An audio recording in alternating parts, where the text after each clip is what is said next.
शाम को 4 बजे से लेकर 7 बजे के बीच में शंकर और पार्वती के भ्रमण का समय रहता है। मेरे देवाधिदेव महादेव और माता पार्वती के भ्रमण का समय, भगवान शंकर पार्वती घूमने को निकले। इसलिए हमारा सनातन धर्म कहता है शाम के समय पर माताओं को झाड़ू नहीं लगाना चाहिए, शाम के समय पर माताओं को चूड़ी बिछिया नहीं बदलना चाहिए, शाम के समय पर माताओं को मांग में सिंदूरा नहीं भरना चाहिए, शाम के समय पर माताओं को बाल नहीं बांधना चाहिए, शाम के समय पर माताओं को चौखट पर नहीं बैठना चाहिए। उसका कारण क्या है? क्योंकि पार्वती जी ने भगवान भोलेनाथ जी से कहा था कि तुम मुझे रोज शाम के समय प्रदोष काल में भ्रमण के लिए लेकर जाते हो, मेरे लिए आज्ञा क्या है? शंकर भगवान ने कहा सुनो पार्वती, मंदिर के अंदर नंदी रहता है, जाने वाला यात्री जब मंदिर में मेरा दर्शन करने आता है तो नंदी के कानों में कहकर जाता है कि शिव जी को मेरे यहाँ लेकर आना।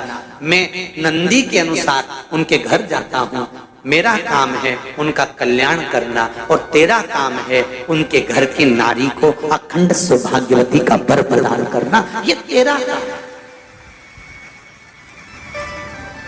तब पार्वती माता ने कहा अखंड सौभाग्यवती होने का वर मैं तो दे दूंगी, पर उस समय पर माताएं चूड़ी बदल रही होगी, हाथ से चूड़ी निकाल रही होगी तो मैं वर कैसे दे सकती हूँ? मांग भर रही होगी तो मैं वर कैसे दे सकती हूँ? उस समय पर चूड़ी बिछिया बदला जा रहा होगा तो मैं वर कैसे दे सकती हूँ? उस समय पर झाड़ू लग रही होगी तो मैं लक्ष्मी को वहां कैसे भेज सकती हूँ? आप बताओ। तो शंकर भगवान ने कहा प्रदोष का समय एक ऐसा समय होता है, शाम का समय ऐसा होता है जिस समय पर केवल शंकर और पार्वती की आराधना का समय होता है। हम तो कई लोगों से कहते हैं अगर आपके यहाँ संपदा नहीं आ रही है, बहुत मेहनत कर रहे हो, फल नहीं मिल रहा, कहीं नौकरी, कहीं सर्विस या कहीं व्यापार या व्यवसाय में कहीं तकलीफ आ रही है, हम सबसे कहते हैं शाम का समय पकड़ लो, शंकर जी के मंदिर में दिया लगाना प्रारंभ कर दो। शिव मंदिर में अगर दिया नहीं लगा रहे हो तो बेलपत्री के पेड़ के नीचे दिया लगा। बेलपत्री और शंकर जी के मंदिर में दिया नहीं लगा रहा तो शंकर जी के मंदिर के बाहर चौखट पर दिया लगा।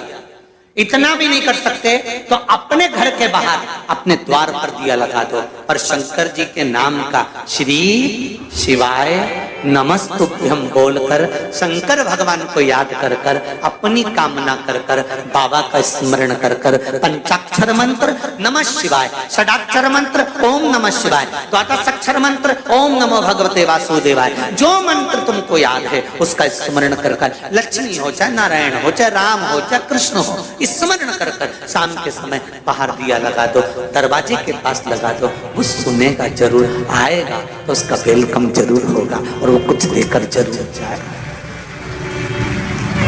नियम तो बनाओ।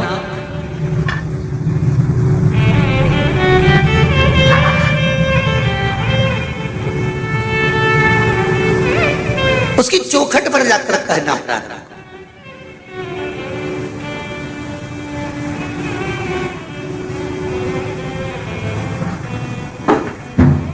बृहस्पति महाराज ने कहा कि शाम का समय जो प्रदोष का समय होता है उस समय पर इंद्रदेव तुम शंकर जी की आराधना करो। शिव आराधना से शंकर जी जो मार्ग प्रशस्त करेंगे, शिव आराधना से जो शंकर जी कहेंगे वो तुम करना। ठीक है, आराधना करी बाबा भोलेनाथ जी।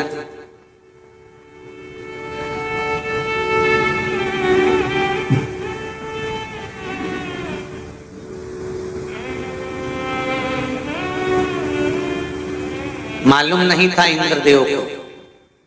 बृहस्पति महाराज ने प्रदोष की महत्वता समझाई तो प्रदोष का समय जानकर शंकर जी पर 7 बेलपत्र प्रदोष के दिन इंद्र ने समर्पित कर दी बिना सोचे। कितनी बेलपत्र? 7। प्रदोष का व्रत करो चाहे ना करो, मंदिर में चढ़ी हुई बेलपत्र को उठा लो,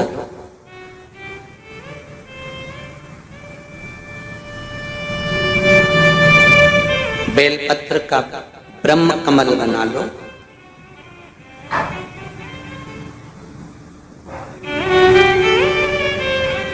ब्रह्म कमल का मतलब होता है डंडी बीच में रहे, आसपास पत्तियां रहे।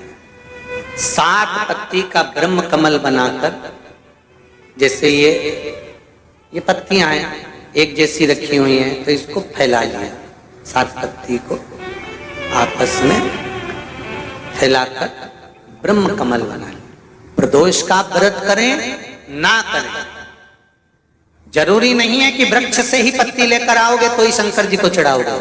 शिव जी पे से चढ़ी हुई उठाकर धोकर ब्रह्म कमल बनाकर बाबा से विनय कर कर, हे प्रभु आज मैं इस काम के लिए जा रहा हूं, बाबा मेरा यह कार्य है, बोलकर श्री शिवाय नमस्तुभ्यम बोलकर शिवलिंग पर समर्पित कर दो। दिन भर के प्रदोष व्रत का फल बाबा एक बेलपत्री समर्पित करने पर ही प्रदान कर देता है। शिव है। प्रदोष व्रत कर रहे हो उससे बढ़कर कोई प्रसन्नता नहीं, पर नहीं कर रहे तो प्रदोष के दिन या 12 महीने शिवरात्रि आती है,